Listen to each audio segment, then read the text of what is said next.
CES 2018 is all wrapped up now, and a lot of new things got announced. Almost everything has RGB lighting now, and there was a huge push for voice assistants from almost everyone. And keeping up with everything that got announced at CES this year can get a little overwhelming. So here are my top picks for CES 2018. First up, I've been calling it now for a few months, but JBL finally announced the JBL Xtreme 2. And personally, I'm very excited for the JBL Xtreme 2 because the original JBL Xtreme is just a great workhorse of a portable speaker. Design-wise, there's really no change. The rubber end caps are a little more stylized, looks like the legs are a little beefed up, and apparently, the carrying strap now has a built-in bottle opener, which is just icing on the cake. Concerning tech specs, the JBL Xtreme 2 now has JBL Connect Plus, so it can connect to newer speakers like the JBL Pulse 3, Charge 3, Flip 4, and the JBL Boombox. Battery life is still at 15 hours, but the JBL Xtreme 2 is now IPX7 rated, which is an improvement over the original Xtreme because it's only water resistant. But we'll have to see if the JBL Xtreme 2 floats. And obviously, the JBL Xtreme 2 is supposed to sound better thanks to upgraded drivers and brand new 3D base radiators. Honestly, we'll have to see how the JBL Xtreme 2 compares to the Xtreme once I get it in-house. And it should be going on sale this spring for $299.95. JBL also announced their JBL Clip 3 with improved battery life, IPX7 certification, and a slightly reworked design. The Clip 3 will also go on sale in spring for $59.99. Staying on the topic of speakers, Sony also announced their Sony Xp21, Xp31, and Xp41. And it's obvious Sony is coming after JBL with these new speakers. They all feature a brand new design, which I'm a really big fan of, and they all have LED light strips built in.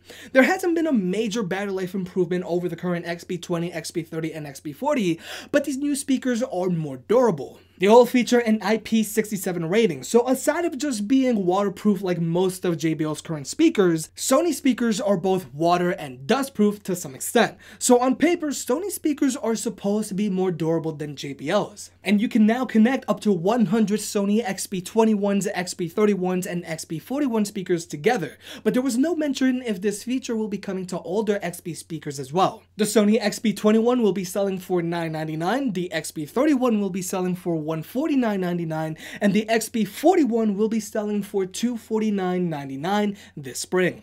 Sony also announced their wireless earbuds made specifically for working out. They're called the WF-SP700N, and they're in-ear earbuds that feature an IPX4 rating, active noise cancellation, a total of 9 hours of battery life with help from the charging case, and Google Assistant integration.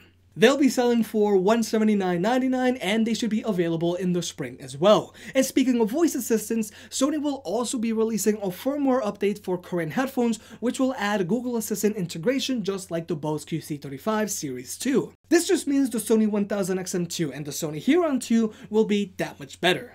Now, it's no secret I really like the Sony 1000XM2 and the Sony Huron 2, but Audio-Technica also announced their ATH-ANC700BT QuietPoint headphones, and for the record, I'm going to be referring to them as the Audio-Technica QuietPoint because there's no way I'm going to remember that name. If you're somebody that's on a tighter budget, then you might be interested in the QuietPoints because they'll be selling for $199. They're supposed to have a 24-hour battery life, come in black or gray, and I'm interested to see how their ANC technology compares to the ANC on the 1000XM2 come this March. Next up are DJI's new gimbal systems, and I'm personally very impressed by the Dji Osmo 2 because it clearly shows DJI is listening to their customers. First up, they slashed the price down from $200 to $130, which puts them in direct competition with the Zhiyun Smooth Q. They made it lighter, it's not supposed to overheat anymore, and they improved the battery life from 4.5 hours to a whopping 15 hours, and you can charge your phone as well. I'm really interested to see how the DJI Osmo 2 compares to the Zhiyun.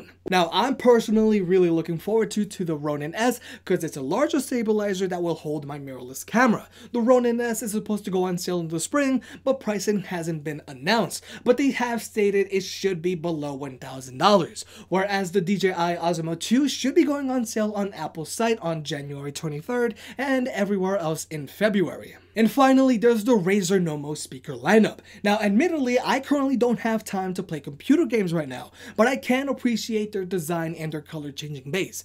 There are 3 models to choose from: the base Razer Nommo speakers, which are just stereo speakers for $100. Then there's the Razer Nommo Chroma, which have the RGB base for $149.99, and then there's the top-of-the-line Razer Nommo Pro for $449.99. Although the first two are currently available for sale, the Razer Nommo Pro still isn't up for sale, and what makes the Nommo Pro special is improved drivers, the addition of tweeters, and a downward firing subwoofer. So yeah, these are just some of the things that I'm currently really excited for from CES 2018. And I'm also going to try to do my best and get a hold of all of these products so I can review and compare them. But comment down below, what are you most excited for from CES 2018?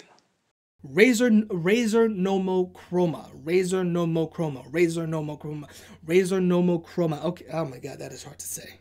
Hey, if you enjoyed the video, please like and subscribe. It helps out more than you realize. For more product reviews and deal alerts, check out gymcaddy.net. If you want to support the channel, pick up a shirt, and I'll catch you next time.